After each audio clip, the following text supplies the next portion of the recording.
Welcome back. President Obama seems to be having trouble keeping his pledge to have the most transparent administration in American history. The Center for Effective Government giving the Obama White House failing grades in its annual government transparency report card. The report says federal agencies are having a hard time processing those Freedom of Information Act requests and sharing information on their websites. The State Department performing the worst. An abysmal score of 37%. The Department of Homeland Security and the Pentagon next, both scoring a mere 51%. Ellison Barber joins us, staff writer for the Washington Free Beacon. Good to see you. Is it fair to say that the president has either failed or spectacularly failed, by virtue of these terrible scores, on his solemn promise that his was going to be the most transparent administration in history? I think it's certainly fair to say at this point it seems hypocritical, because you do remember, of course, this administration has been one that not only has promised to be most transparent, but has made a big show out of it. President Obama's released multiple memos to that effect, as has Eric Holder. And what we're seeing here is that they have the highest rate of FOIA requests being denied right now than they have in their presidency. And that is a big deal. And it's not a very good sign for democracy, just because anything limiting the flow of information is not good. Well, the irony is, of course, that President Obama talks early and often about freedom, and yet he's in violation, his administration is in violation of so many freedom of information requests. They have the most of any administration. Right, and what's concerning is that it's not necessarily, the issue of transparency with this administration isn't really just limited to the Freedom of Information Act. It goes beyond that, where we're seeing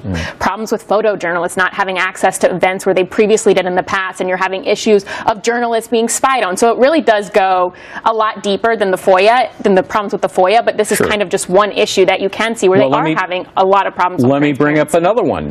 Kathleen Sebelius, the head of Health and Human Services, testifying several days ago on the Affordable Care Act and the numbers there, bragging about how many they had actually enrolled. But then she's asked the question, well, how many of those enrollees have actually paid? She said, I don't know. Well, that information is readily known. The states produce it. I have that information. It's curious that she doesn't have that information. Again, does it go to secretive and non-transparent practices? Yeah, absolutely. And I think you have a lot of reporters that have complained that when they try to get information directly out of HHS, they have sometimes run into difficulty doing that. But part of what you see here, there's a problem too with the process and how FOIA requests are being processed. One thing was that the administration said that they would change the exemptions that you have underneath there, which one that is most commonly used is deliberative process. And that's kind of an ambiguous exemption that you can use to turn down these FOIA requests. The president specifically said he was going to make that less common under his watch. And what we're seeing is that that is actually still being used most commonly, and it's a record high right now. They used it over 81,000 times this past year in order to turn down these FOIA requests. So it's concerning that they're being turned down, but also that the process for evaluating them doesn't seem to have changed despite promises that it would. Most agencies haven't even updated their Freedom of Information regulations to comply with a law that was enacted in 2007. But let me ask you this. Maybe President Obama began his administration with very good intentions about transparency, and he got a case of the for real once he sat in that big chair in the Oval Office. Is it that, or is it an increasingly fractious relationship with the media? I think it's probably a little bit of both. And again, I would point back to the fact that it goes much deeper and much far beyond just FOIA requests. It's not one thing, it's multiple different things. And a lot of people look at this administration and they think they have a pretty cozy relationship with a lot of the media. But then when it comes down to actually getting out information, you kind of see that fall apart. And that's why you have people, this is a report, one of the major reports on following these FOIA requests comes from the AP, which is very much a respected journalism site. And they're saying this is a serious problem right now, that we're not having access to information.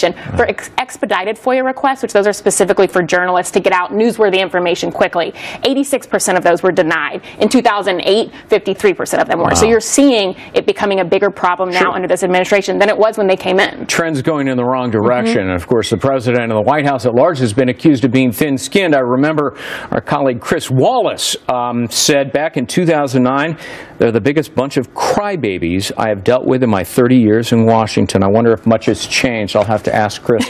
Ellison Barber, good to see you. Good to see you. Thanks so much.